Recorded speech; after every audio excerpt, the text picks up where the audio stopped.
ఇక సంజు, నీలకంఠం, కాంతం ముగ్గురు ప్రభావతి వాళ్ళ ఇంటి బయట నిలబడి ఎలా బాలుని అవమానించాలి అని మాట్లాడుకుంటూ ఉంటారు. అక్క, వాడిని తక్కువ అంచనా వేయొద్దు. నీలాంటి వాళ్ళు 100 మంది కలిస్తే వాడు ఒక్కడు అంటూ బాలు విషయంలో జాగ్రత్త అని కాంతానికి చెప్తాడు నీలకంఠం. సంజు కోపంగా వాడిని మరోసారి నా దగ్గర పొగడొద్దు అని అరుస్తాడు. ఇంతలో ప్రభావతి కంగారుగా అక్కడికి వచ్చి, అన్నయ్య గారు ఇదేంటి ఇక్కడ ఉన్నారు, బయట నిలబడి మాట్లాడుకుంటున్నారు ఏంటి, లోపలికి రండి, లోపలికి వచ్చి కూర్చొని మాట్లాడుకోండి అన్నయ్య అని ఆహ్వానిస్తుంది.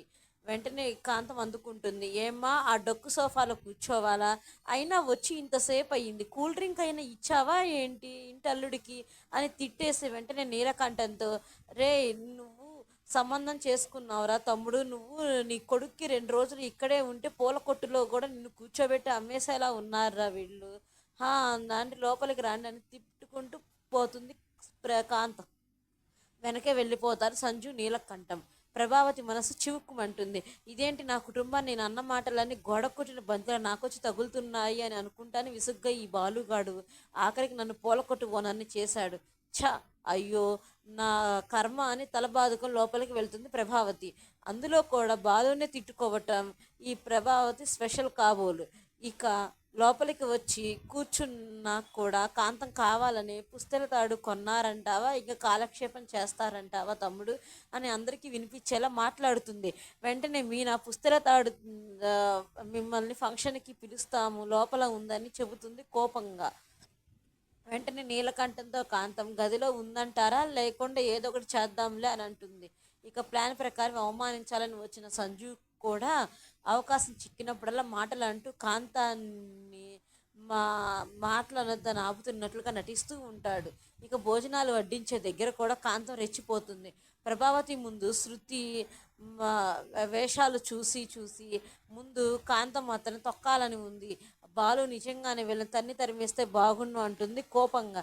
అయితే మీనా సాంబార్ వడ్డిస్తుంటే కాంతం కావాలని మీద వంపుకొని మీనాని తిడుతుంది బాగా. అక్కడితో ఎపిసోడ్ పూర్తయింది. అప్కమింగ్ ఎపిసోడ్లో పుస్తెల తాడు కనిపించడం లేదని పొరుగున వచ్చి చెప్పేసి హైలైట్గా నిలిచింది. అయితే అప్పుడే బాలు కోపంగా మన గదిలోకి చివరిసారిగా వెళ్ళింది ఎవరు అంటాడు తెలివిగా. కాంతం పిన్ని గారే సాంబార్ పడిందని కడుక్కోవడానికి వెళ్ళారు అని మీనా అనడంతో కాంతం కాస్త కంగు తిన్నట్లుగా చూస్తుంది. ఆ సీన్తో చూసే ప్రేక్షకులకి కాంతం బంగారు గొలుసు దొంగలించిందన్న క్లారిటీ వచ్చేసింది. కానీ నీలకంఠానికి సంజుకు తెలిసే ఈ దొంగతనం జరిగింది కాబట్టి ఆమె దొంగ అనే విషయం బయటపడకపోవచ్చు. దాంతో ఫంక్షన్ జరగదు, ఆగిపోతుంది. మీ బాలు మీనాలకి బంగారు గొలుసు వచ్చిన సంగతి, దాన్ని తీసుకొని దాచిన సంగతి తెలుసు కాబట్టి నిజంగానే బంగారు గొలుసు కొనకుండా ఫంక్షన్ మొదలు పెట్టారని ప్రభావతితో సహా బాలుని దోషుగా నిలబెట్టే అవకాశాలు ఎక్కువగా కనిపిస్తున్నాయి. ఈ సమయంలో మా ఇంటి మనిషి మీదే దొంగతనం అంట కడతారా అనే పాయింట్తో సంజు, నీలకంఠం ఇద్దరు మౌనికని తమ ఇంటికి తీసుకొని వెళ్ళిపోయే అవకాశం కూడా ఉంది.